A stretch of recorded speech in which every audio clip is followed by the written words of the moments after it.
your light on, Gail. I know, I'm trying to figure out. It's on the front of your I phone. noticed Are everybody. you want a I do that all the time. That's right. That feature is Is that really in a a- funny place. He doesn't on that want phone. You can actually turn it on without being in your phone. Yeah. That's true, you can. Okay. So first off, is there anything that needs to be added to the agenda at this time?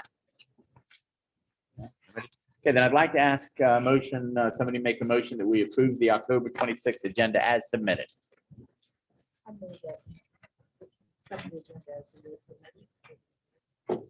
Thank you, Barbara. And can I get a second? Okay, Sharon, second. Okay.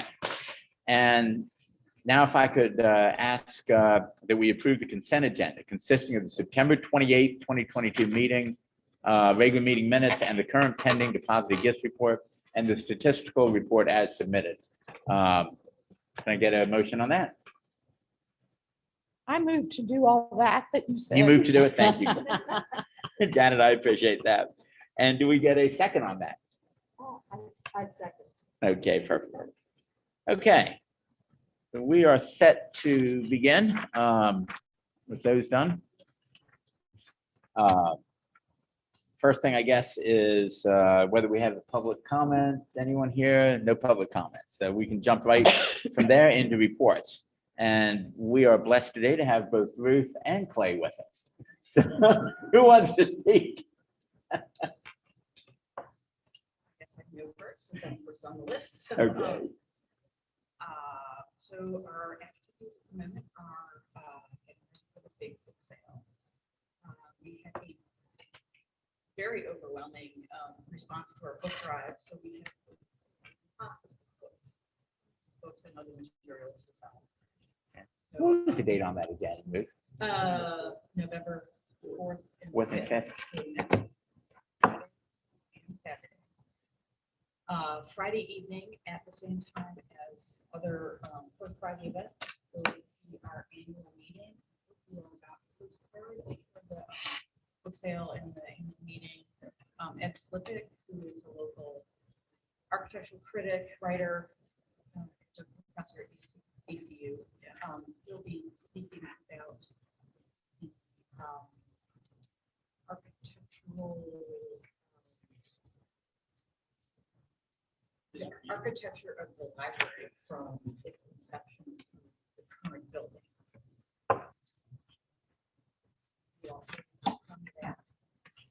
We'll have a very brief business meeting for the, but reception, and I hope you also got in your email newsletter a couple weeks ago and talks about our activities. We've been going through some different processes with Scott and his staff with, we have an office now, which is great. There's a little new work that we're doing with library staff about reviewing the books that we receive as donations for possible inclusion into the special collections, the new revised special collections collection, as well as any library collections where anything's missing or they need some, new copies or something, which was something that kind of went along the way anyways, but this is slightly more formalized, a few hiccups along the way. And now the key player is out on maternity leave. So we're still working along with that.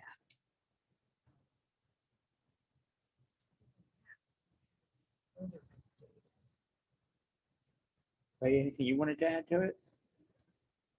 I think I'm good as far as that goes. I was going to tell everybody we pretty much have the read up event, which will be on the 15th of November, ready to go. We're voting it like crazy now.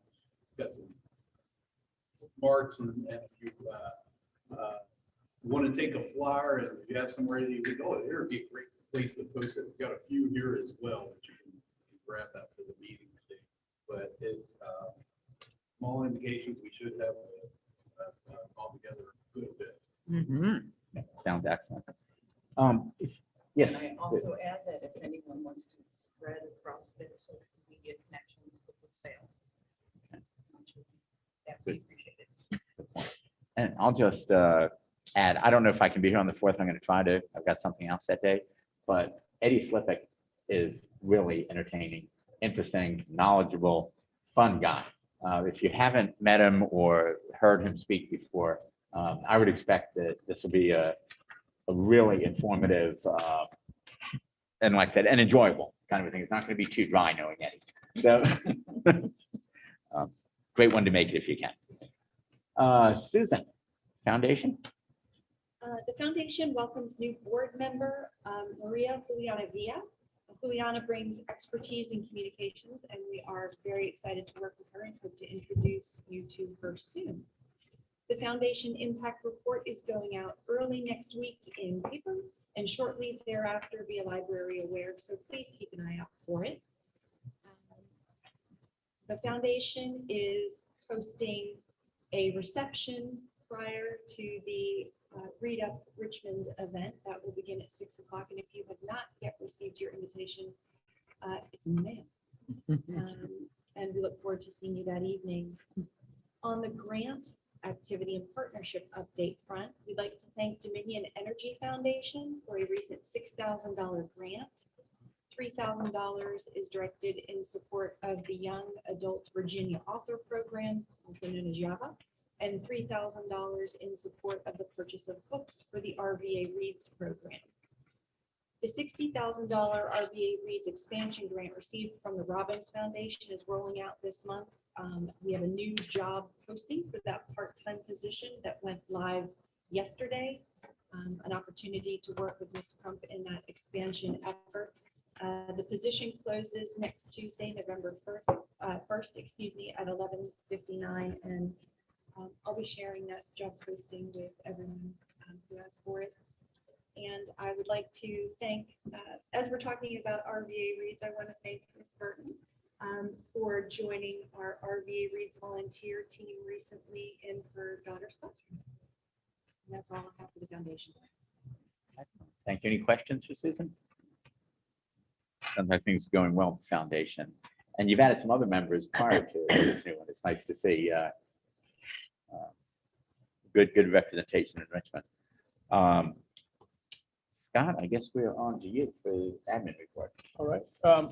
Don't have much to add to the report that's in your package on page 6. I will add that on 11/15 is the date of Read Up, and it's also the launch of our RPL 100th anniversary. So you all have received invitation to that reception that evening. Marlon James will be here speaking in conversation, and that should be an amazing night. It'll be the 4th Read Up that we've had, and continues a tradition of having really fantastic authors. We had Desmond Ward, we had James McBride. Last year we had Kesey Lehman.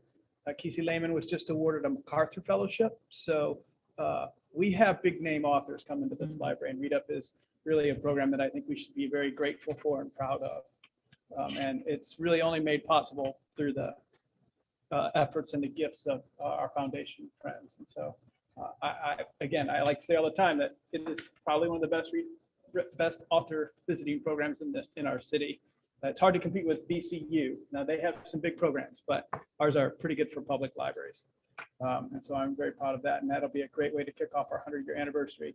On November 14th, we've requested City Council and the mayor to do a joint resolution, proclamation to honor RPL's 100 years of service. So stay tuned for that. It'd be great if either you or Sharon or other board members would like to come to City Council and receive that.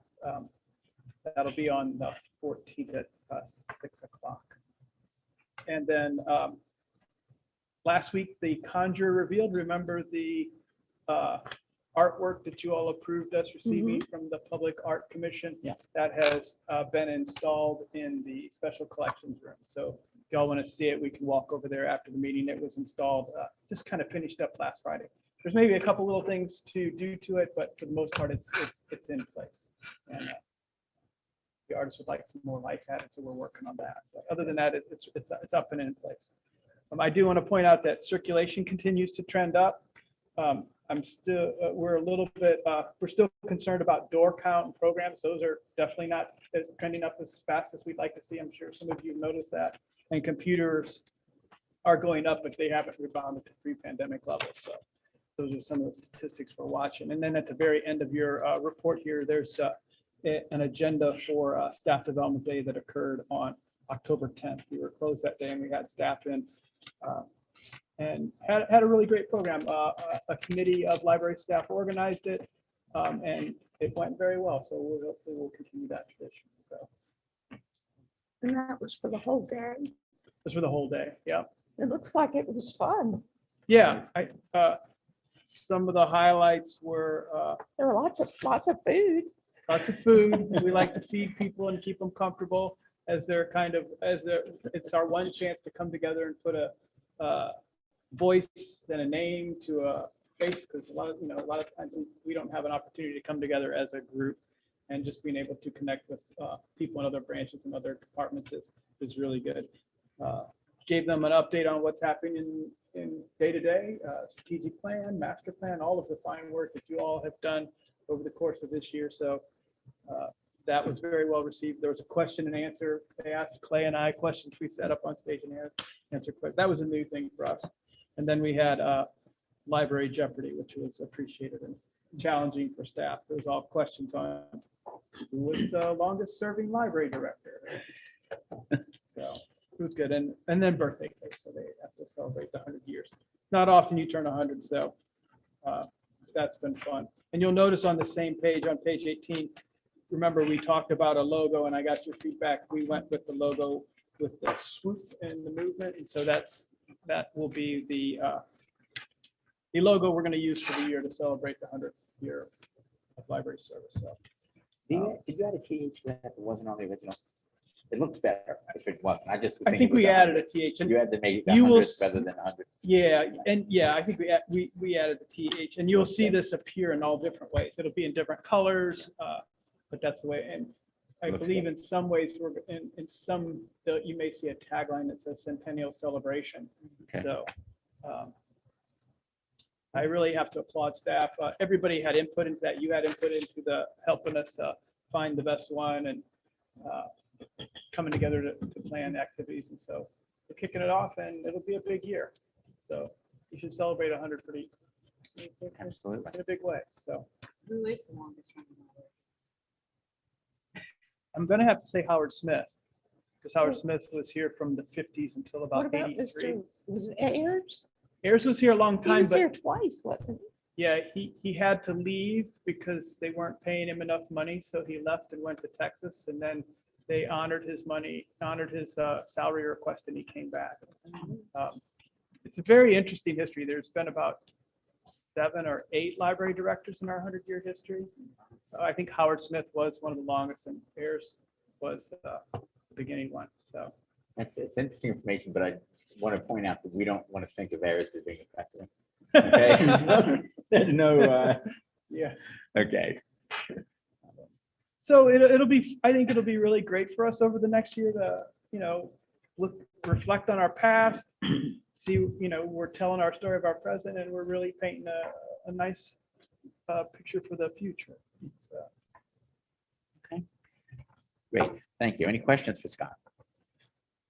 No? Okay, I'm going to jump in from the chair's perspective. I wanted to talk quickly. Okay, Garrett has come in, so I can see you, Garrett. At the last meeting, I think I talked a bit about advocacy and trying to build on that discussion. Chris has been a strong proponent that advocacy needs to be on a consistent, continual basis.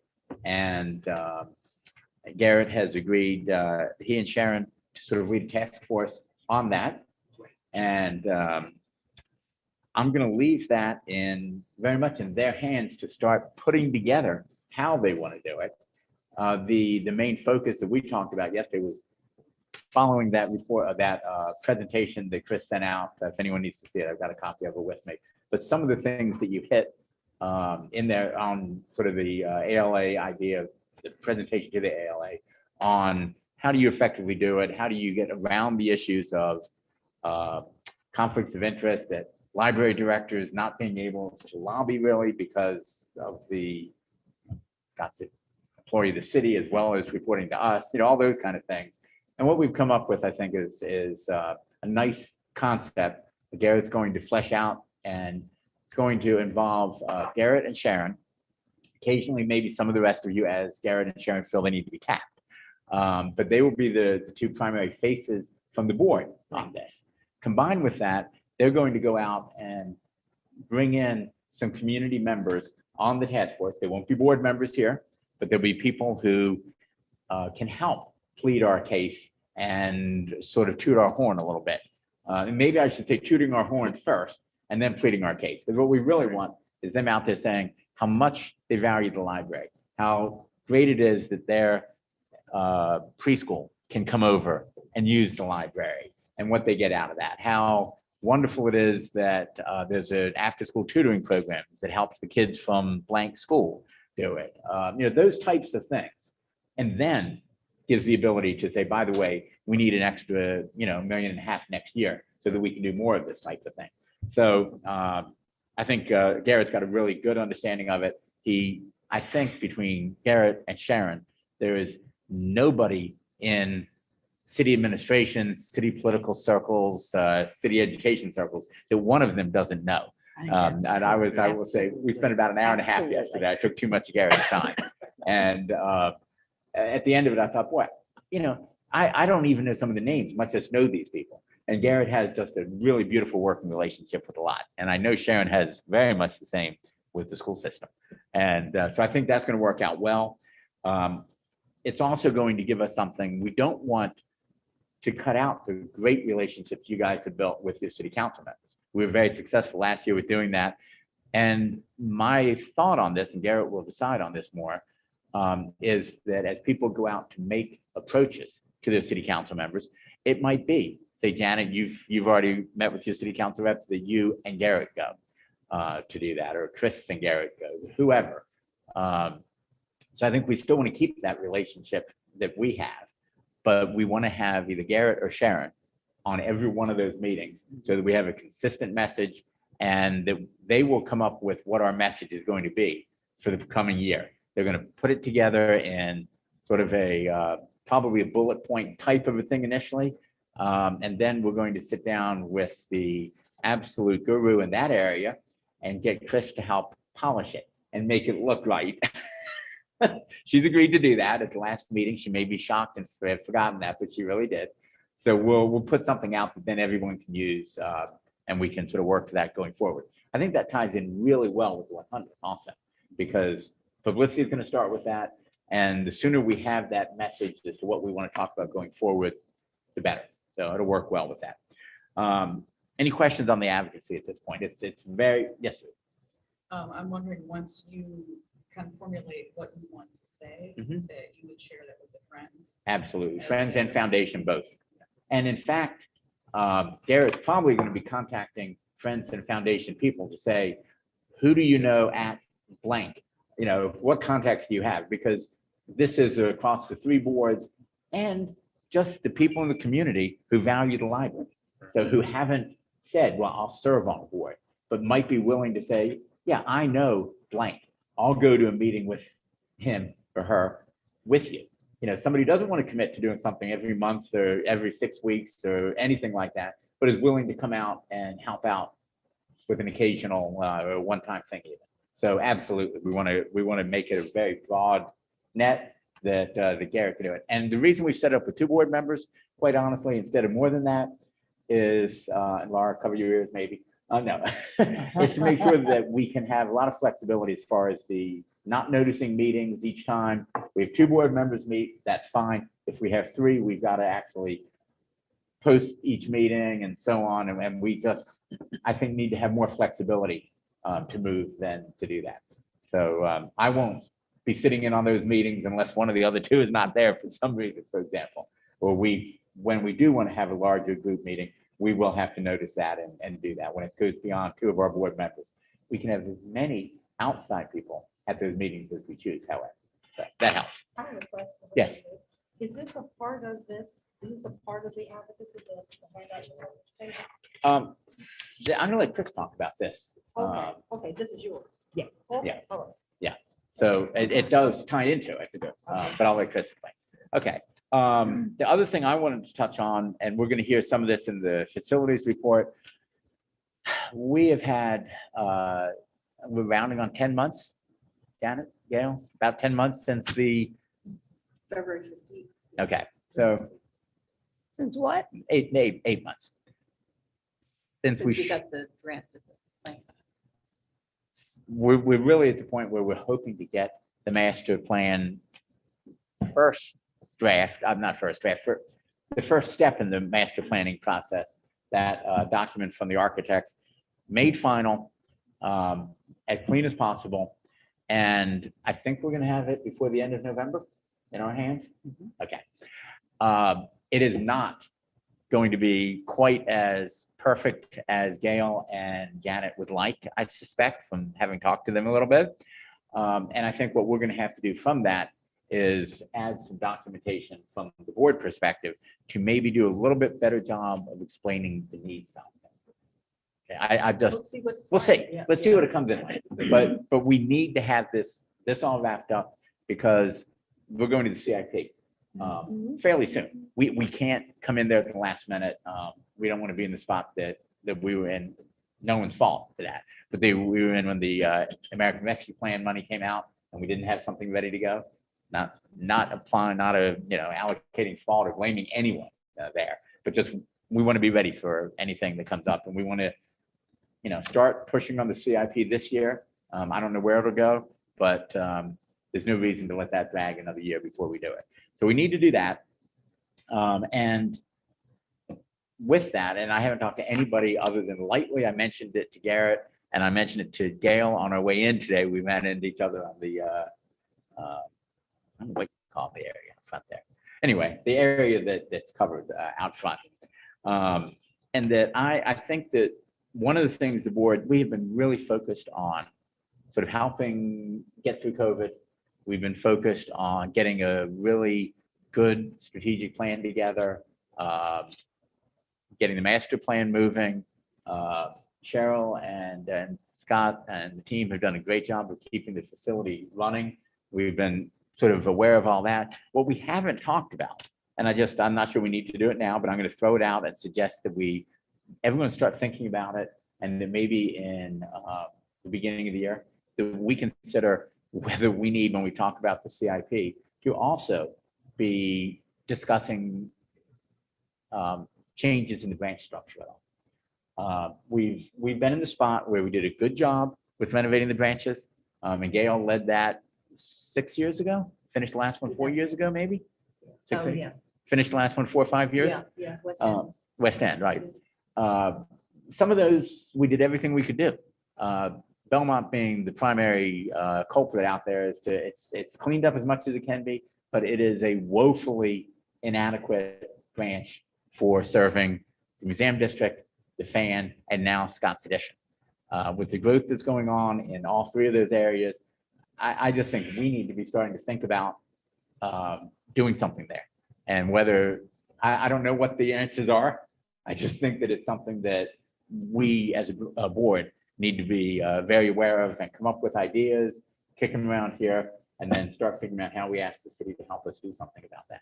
Because we've got a big chunk of the population that really doesn't have anything like an adequate local library right now. So Is that the only portion of Richmond that it's the you're worst. thinking about? No, well, it's actually the Because- worst one right now, size-wise and population growth-wise, in my mind. I'm happy to look it up. Westover Hills, I think, The fifth district does not have a branch.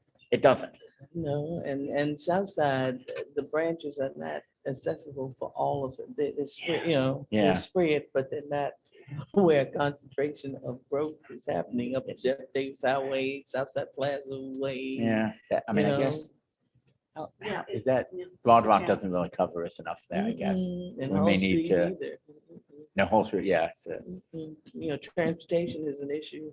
We need in to look at it. Southside. I think we do. So, I mean, something needs to be done, and especially the Hispanic population over there is growing, Leaps leaps and and bounds, and there's no resource, Yeah. really within their,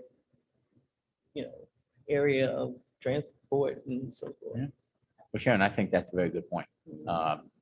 So I guess I was thinking of where some of the growth, the big public, we're always hearing about this new building coming up in Scott's Addition, and that one, and so on, and we see what's going on with the fan. But you're right, Jeff Davis, that whole corridor has just really repopulated a lot and growth, and we've got a lot of very young families there too, with a lot, I mean, I would guess that it's probably one of the largest number of children per family areas that we have, versus Scott's Addition is probably one of the lower. A lot of single and young married couples and so on. So I do think that's something that should be looked at. So let's put both of those ideas on the, on your thoughts and on your agenda. Get ideas, look around the community, and in January, let's start looking at it in earnest. And it may be that we can do something with Belmont. I don't know that we can do anything about solving transportation. So Southside may be harder. Belmont's actually close enough to a lot of people. It's just miserably small, no parking, and some of those kind of issues. But the Southside one's a little bit trickier because But I I don't mean, know where even you to the want. point of having, and, this is just sort of a brain thought, having like a satellite, maybe in a school or Mhm. a church or, Sacred Heart Center, Yeah. where they go out in the community or something, or even, like the lit limo, or like the something in bookmobile that type nature, of, to give them access to not just books, but all the resources. One thing I'll just add really quickly to Sharon's point, I think even tied to, the ARPA dollars and really kind of more investment into community centers. I think one way we can kind of tie that into your idea is being able to put like a satellite kind of like branch inside, if you will, to a community center to kind of draw that connection and I guess address that that gap that exists in some of these areas. well, and that fits in well with all on the advocacy side, looking at those areas and saying, who are the partners who can advocate for us over there? And they may be some of those same people.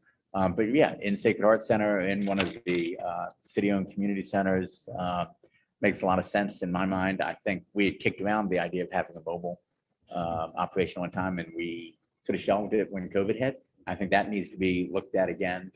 I don't think, I think those are probably the two areas. The other third big area that I see is growth is Manchester, but I think Whole Street probably has a little more growth ability to handle that than any of the others. I mean, as far as that, and then maybe the East End too. I don't think the East End is going quite as rapidly.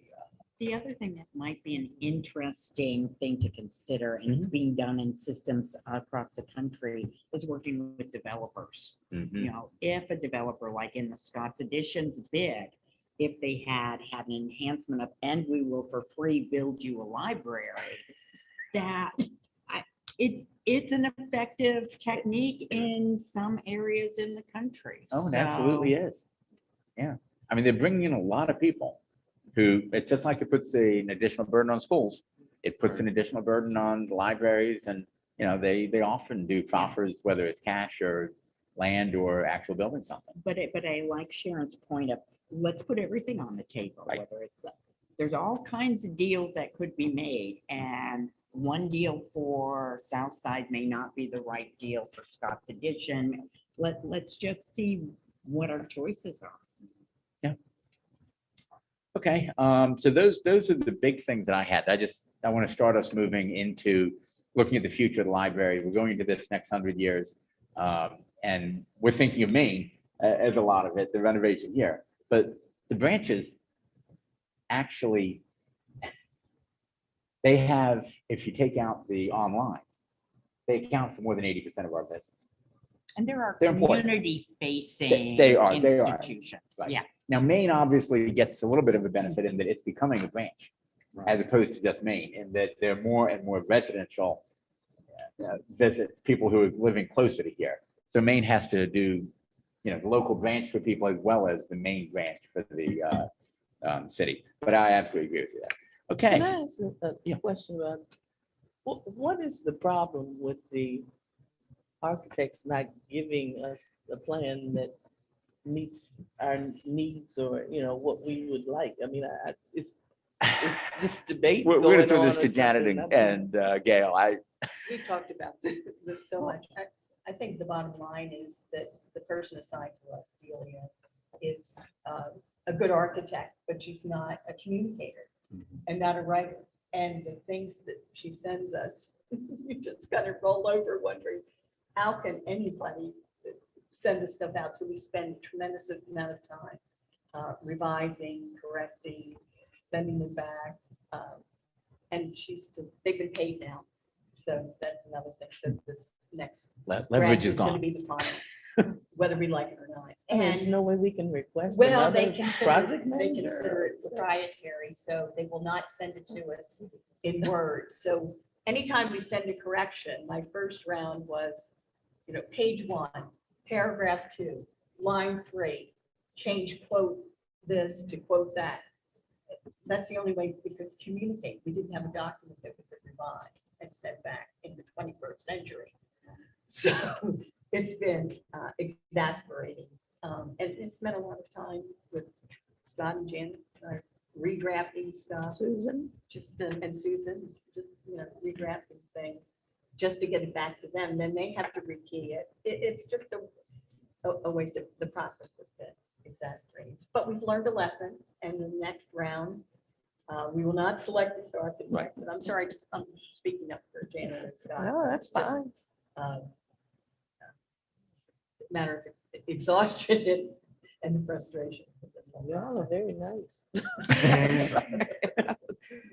Oh my Well, and we're gosh. somewhat hamstrung as to what Mhm. non-employees of the city can do on that. and the Can city get away puts- with. Right, right. Yeah, well, how much pressure I mean, it's just it's difficult. Mm. Procurement's in there and And we've learned some things like contract. having somebody locally instead of in New York. We went through all that hassle with Zoom and all those. And we sort of they have thought we had local. connections and things. I'm sorry. We sort of thought we had local people in too, Yeah. with, And they don't, they don't work that well together apparently. right, So, right, exactly. I mean, so what happens? I mean, we just keep going back and forth with them until they do what we want, or Well, they what? coming back one more time and that's it.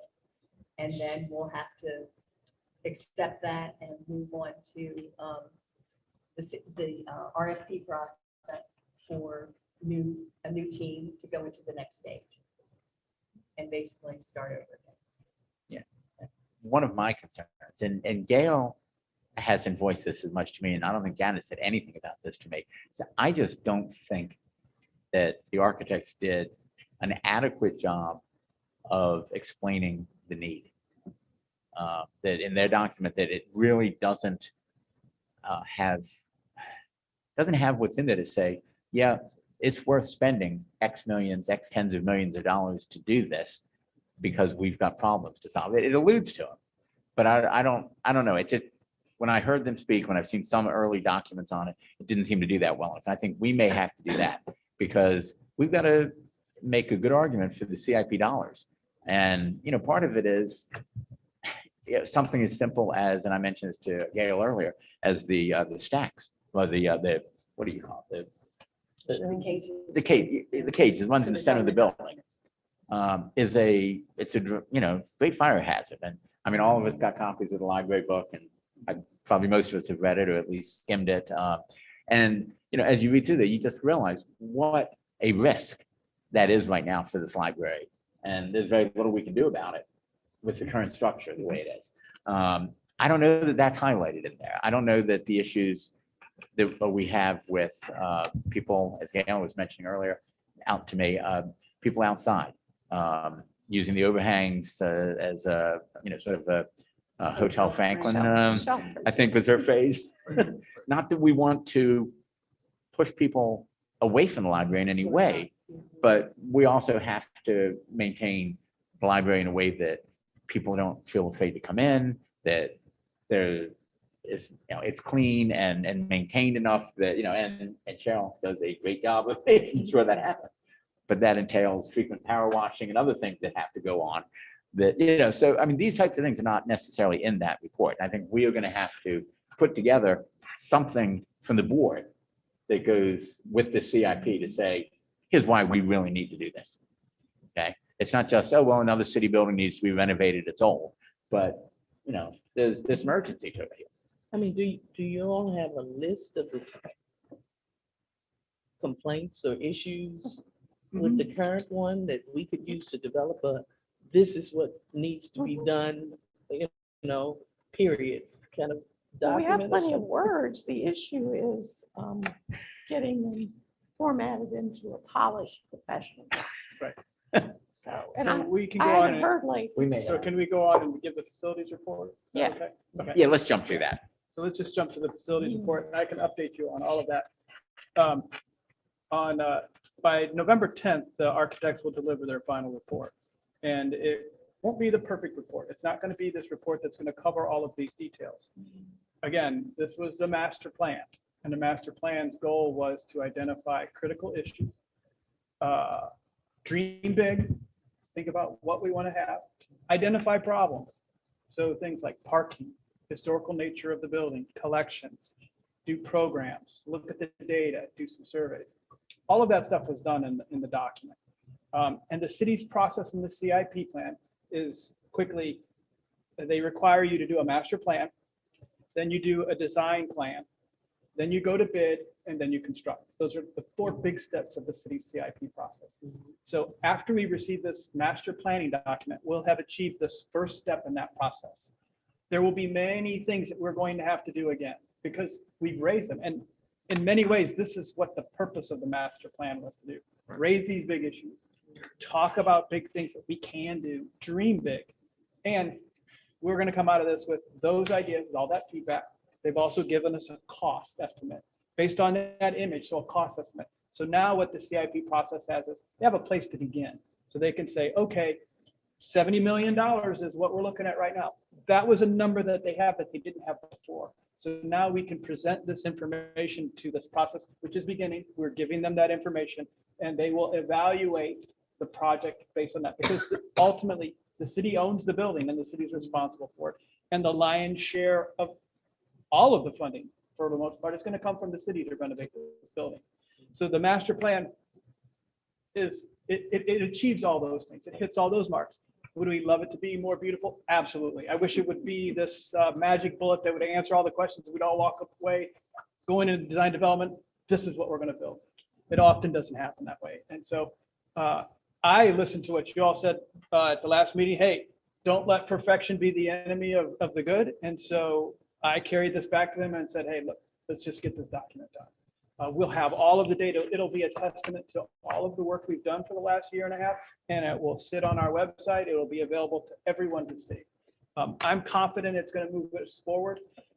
Last year in the CIP process, the city has it's changed a little bit the way they do the CIP. It used to be you would have projects in there, and the projects would stand alone, and so you would have to get design dollars on each project. Well, now they're doing some design dollars for other projects as a whole, and they're evaluating them. So I believe our case can be made for the design dollars that will be available to move us to the next level, to get the next step, which is design development. And then we'll go to bid, then we'll go to construction.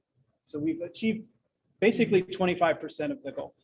Again, I would love to be further along, but we're going to have that document. It will be complete. It'll be things that people can hug and throw tomatoes at. And that's okay. That's what we want. We want it. The process has been the process. For people to get angry, awesome. We need to hear that. So now we can, in the next phase, address it. So I know it's been a long haul. It's been a lot. I am very pleased. I think the document's going to serve us. Okay. So that's where we're at. Okay. And that'll arrive in November. We've already begun the CIP process, so we've already had some conversations and talked about it. They have that number. That number is not going to change no matter what the document is. Right. So that $70 million is that placeholder. So Right. they have a cost, they have the steps done. So we're moving forward. Okay. And back in 2009, the issue we were talking a little bit earlier about the branches, they're the next one that have to have a master plan. we need to go and visit all of the branches and look at all of them and say, what do they need? Chris all the time points out, you don't have any meeting rooms in your libraries. We don't have meetings and study rooms. Those are identified as a need. We don't have room for that at Belmont. So we need to look at that just the way we've done here. And I hate to say this, it'll probably be the same process. People are going to hug it and throw tomatoes at us. And that's okay. That's the process. So a master planning process for all the branches is definitely overdue. In 2009, we said we needed to do that. So we'll definitely step through that. So that'll be the next case. We really need to approach it as a system because we don't want to look at Belmont and not look at Broad Rock and look at North Avenue and look at East End. So all of those branches, it's been about 10 years since we did a renovation, and that renovation was to stabilize the buildings. They suffered from years of neglect, and we fixed them. We did a great job. We updated them, but we still need to go back and look at it because the neighborhoods are changing. East End today is different than East End was in 2008. North Avenue, all of our branches, the neighborhoods around them are changing, and so our libraries, we have to do what libraries do is listen to our community and meet those needs. And so part of that is another master plan. So don't get down on it. We're going to have the master plan. We're checking the box and we're going to move it forward. I am hopeful and confident that we will get design development dollars, and we're going to do these things again. There'll be a parking study. There'll be a historical study. We're going to answer these questions.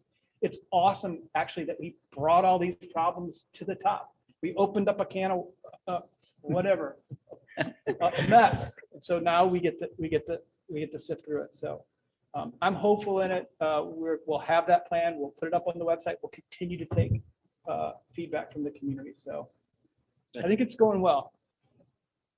Okay. So Anything, that's anything else on the finance, the facilities report, current stuff? Cheryl, did you have anything you wanted to mention about facilities? It just, we have both. We got the way we're going, but we've got the how are things today still. Anything we're good. Or did you? Well, no, I'm just trying to make it outside.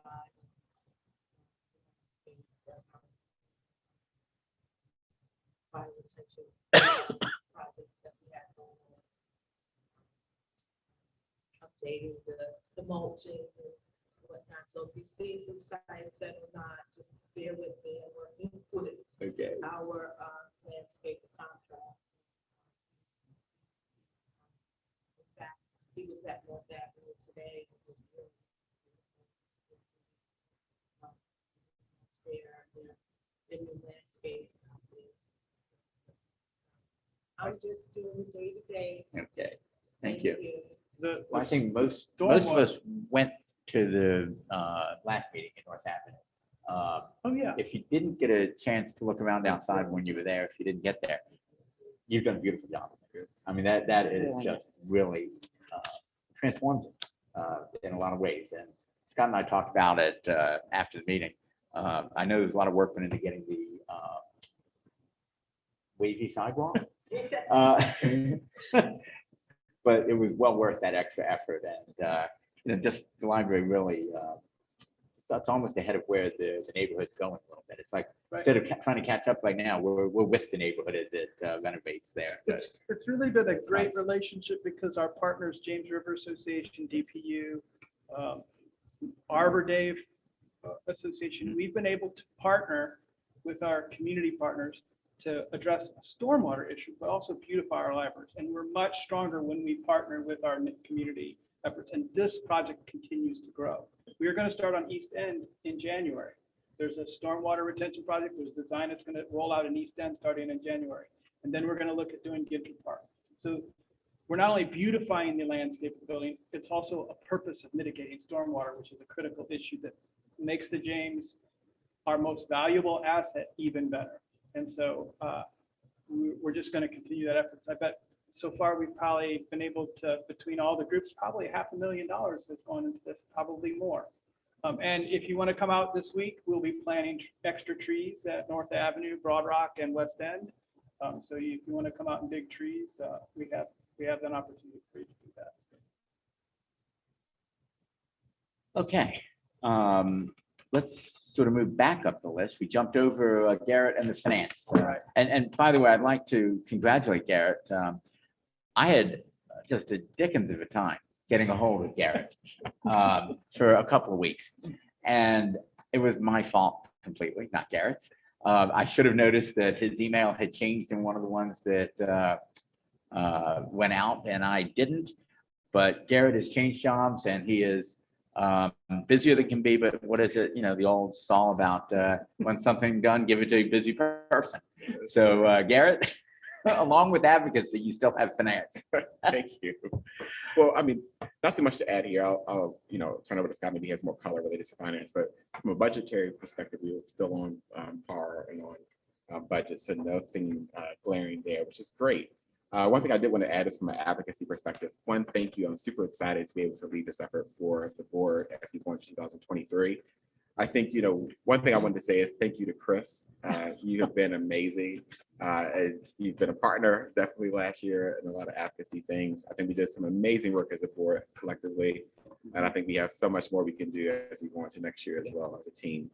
Some things I think we're really going to focus on is really determining what additional kind of communications we can send out to our city council representatives next year. And I think even kind of honing into branches that are in their specific districts and really telling the stories of those particular branches. I think that's going to be really compelling. So when we get to the ask, it all makes sense. So this is something that we'll kind of talk about more. And I think, Sharon and I will connect and we'll have a more extensive report and just kind of thought process of how we're going to handle this as we go into 2023 during our December 7th meeting. Thank you, Scott. Yep, thanks. So this is the first quarter. Quarter one's going along fine. We've gotten our budget kind of shaped in place. We're setting our cost centers, doing all that stuff. So that's been housekeeping, budgeting stuff for the first quarter. Quarter two beginning of October. And so now we are moving into starting to plan for budget in FY24. The budget and strategic planning committee or department just kicked it off yesterday. They had a meeting with all of the departments and announced, okay, here's the budget process. Here's what we're going to do. Here's how we're going to lay it out going forward till March. I would like to get a meeting together, the finance committee, to kind of review where we're at and where we want to go. And as I've heard from you, we will focus on our 5 strategic goals: access, children's literacy, lifelong learning, organizational development, uniquely Richmond. So those are the key things we'll focus on during the budget. So we need to prioritize those. And after last meeting, I definitely hear and agree, children's literacy is top of the list because we are fighting a quiet crisis. And so how do we impact that? And there are ways that we can have dual use. So more access is also going to help children's literacy. So we're going to be strategic about that. And so my plan, I would like to get a finance committee meeting together in the next couple of weeks to go forward, because they're going to start having meetings to do strategic discussions about where we want to go with the city's budget in the next 2 to 5 years. Their issue is, hey, we didn't get in this ditch overnight. We're not going to get out of the ditch overnight. So establishing priorities of where we want to go and how we want to do it. That's the discussion I'd like to have with the finance committee, and looking at our books and then coming up with that. And that will dovetail perfectly with advocacy, because we can carry that out and have that discussion across all of our different channels where we need to discuss it. So the timing's right. I appreciate, we're in a really good place. I think our strategic plan, all the hard work we've done this year is starting to pay off. And I'm excited to go in. Usually I'm not excited going into budget. It's usually a drudgery. But this year I'm excited because I feel like we have great strategy. We just need to put tactics behind it and make sure we're communicating amongst ourselves and outward toward the community.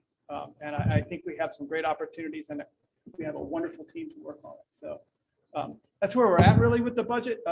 We're at the beginning, but we're going to meet, and then we'll identify strategy. And then we can come back in December, which is our next meeting, because we only have one more meeting before the end of the year. We'll come back in December. We can update you on that information, because by that time I'll have had more discussions with the city on where the budget's going to go, because the mayor puts out his budget on March 6th, but the work begins now.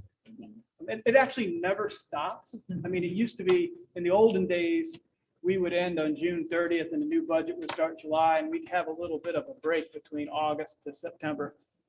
And we wouldn't think about it till December. Well, now it's harder now. A lot of it is driven by the General Assembly making them announce other things, but that's where we're at. So I'll stop there. Okay, any questions about finance? I think the reports, everything look, if you look at the budget, things look, I could pretty much track it, so that's always good also. Emily, anything on governance tonight? No update for me. No, okay, then we're gonna turn it over. We don't have her on here. But I guess maybe it falls under unfinished business. Chris, anything that you wanted on your, well, one, talk about this, and two, anything on the child, early children's literacy? So I was able to get an advance copy of the results of our summer reading program because I work with Beth all the time, and they're really spectacular results. And every time you have good news that shows you're competent, you're serving your community, and you're serving a vulnerable part of your community, I personally believe you should broadcast that. And you should broadcast that, especially to people who make money decisions about you. So I took Beth's report and rewrote it in a way that I thought council might be interested. To show that we really know how to run summer reading programs. And then I ended with, we're really concerned about the children in Richmond, and we're going to be coming up with ideas how we can do even more, and look forward to talking to you about that in the future. So it's mostly about our good news and a little bit about where we might go in the future. However, I completely defer to Garrett and to Sharon as to if we want to hold this in abeyance, if however you guys want to do it. It's just a possibility for you and your strategy. It's a good one. Yeah, I was gonna say, thank you for sending this to me. And I had the I did opportunity- tell Garrett in advance. I didn't tell you. I'm sorry, Sharon. I didn't even. Sorry. No, it's- And we, one of the reasons Chris let me know about it, and the correspondence, once again, you have limits as to, that's why we say do not reply all on things. We just are so limited on that it becomes tricky. Chris would almost have to go to Garrett with one and then with you with the separate to basically say the same types of things. So. Yeah, but having reviewed it, I think this is actually great. I think, it kind of folds, in my opinion, into the overall strategy we want to do of continuing that communication strategy and kind of continue to tell a different story, if you Right. will, Right. of all the great work that we're doing. Yeah.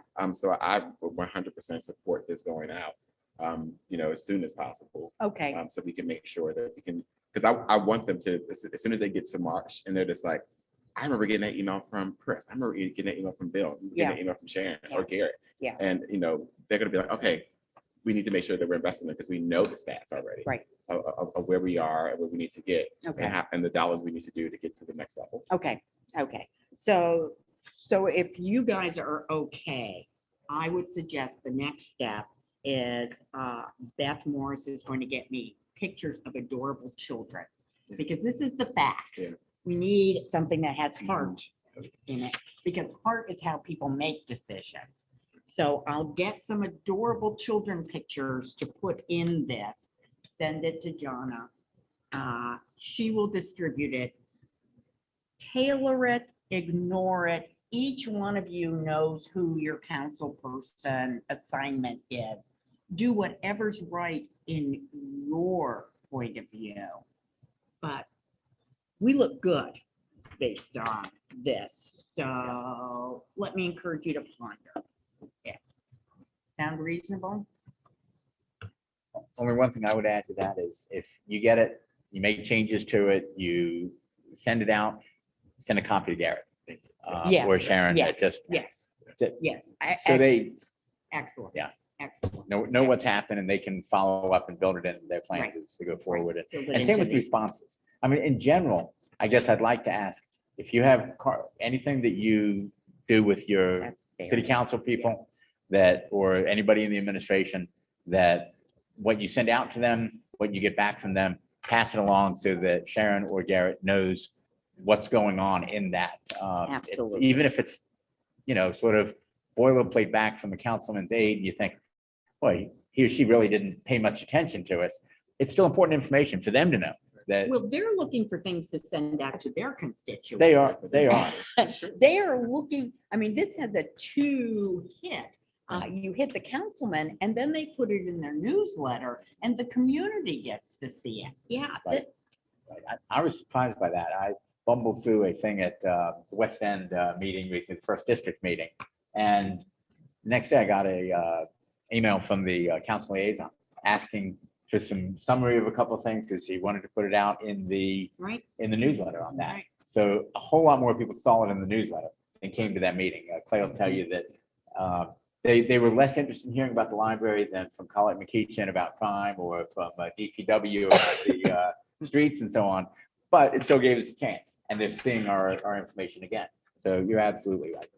One thing I'll add to Bill's really good point, as he stated, as you're getting information, please share that with Sharon and I, because I think what we can do is build a tracker and also kind of look for trends across each of the districts. And then I think that can help us from driving additional messaging as we move forward as well. Absolutely.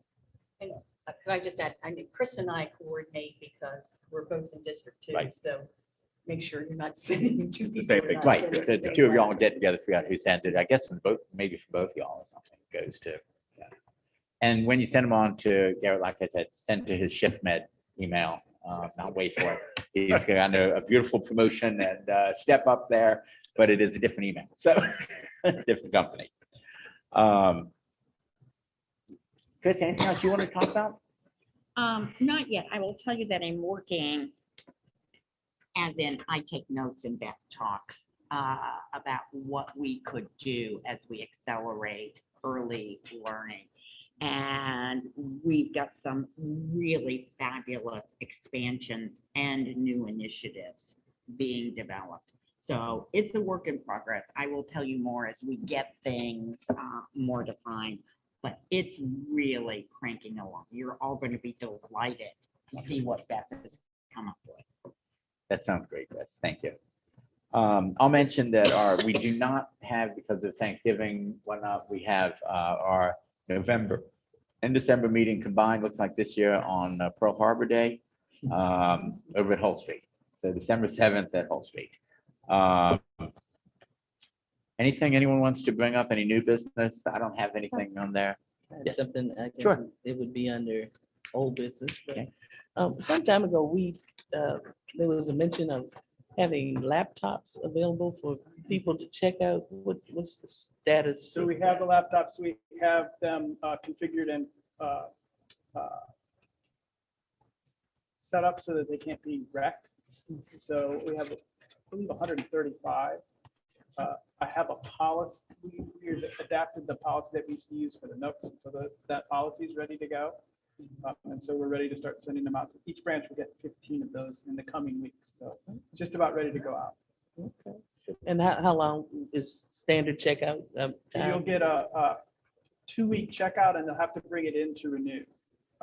I can share the policy with you that we're working on for next month's meeting, and then you guys can approve the policy. Because I've made some updates to it, and there may be some input that I would like you all to see it to provide any input that you have. Right now, I have my staff reviewing it, but once that policy is finalized, we can start checking them out. And they're designed for use. They have to be checked out and used outside the library. So Is there you a can check them out and hotspot? use them in the library, but it's a 2-week checkout. So use it wherever you want, but they were not designed to be placed in the library. So they're not supposed to be bolted to the library. So they can be checked out or used wherever. Sharon had an excellent question. Is there a hotspot attached to it? or We haven't been able to spot? work out the hotspot situation because that is reimbursable funding, and we're trying to figure out how to set that all up and ensure that it gets paid for by the grant dollars.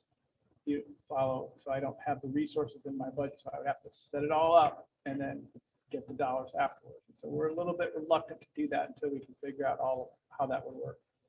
The hotspots work a little bit differently for us than they do for the schools. I think the schools are providing hotspots as well. They have a completely different system to do it, and they're funded more directly to it. Ours would be we'd have to pay for it and get reimbursed for it. So we're trying to find a vendor that would be able to do that for us and work with the E-rate dollars. We haven't been able to work that out yet. So the first step was getting the PCs. We figured that was the first big step to meet that need. We have those, they've been put together. We're ready to start checking them out. We're revising the policy, and that'll be coming to you all next month. Or in December, when we have our December meeting. So that's ready to go. Do we need to have that sent out to us in advance to I'll send vote it. on it? To approve it or anything, or we're okay? Uh, If we I'll bring can it. get it, if it's, people might want to read it. So I'll we don't include it in the next board package. Pack it, okay, thank you. I have a question. I am trying to, I'm waging a campaign trying to get our book club back into the library. Okay. One of the concerns that keeps coming up is the members want to know, what is the library doing to clean and maintain the library? I don't know, especially regarding North Africa, because they were concerned about the size of the meeting room, which I thought was fairly large, but they were concerned about it. So when I go to the next meeting, I'll ask those questions. I don't know if there's something special that's being done, or how we sanitize. I think that was what they were wanting to know was, how was it being maintained?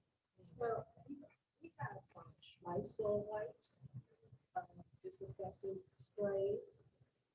The janitor, she does a great job.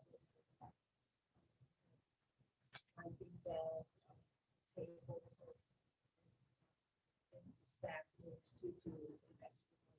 They have resources. They have everything they need to do that. We have ceased a lot of like the fogging, like we're not doing the fogging anymore. A lot of those mitigation things that we did early on in COVID, we were not really sure that they did a lot. We did them because we didn't know at the time, but we've ceased a lot of those. So the housekeeping at those branches is maintained.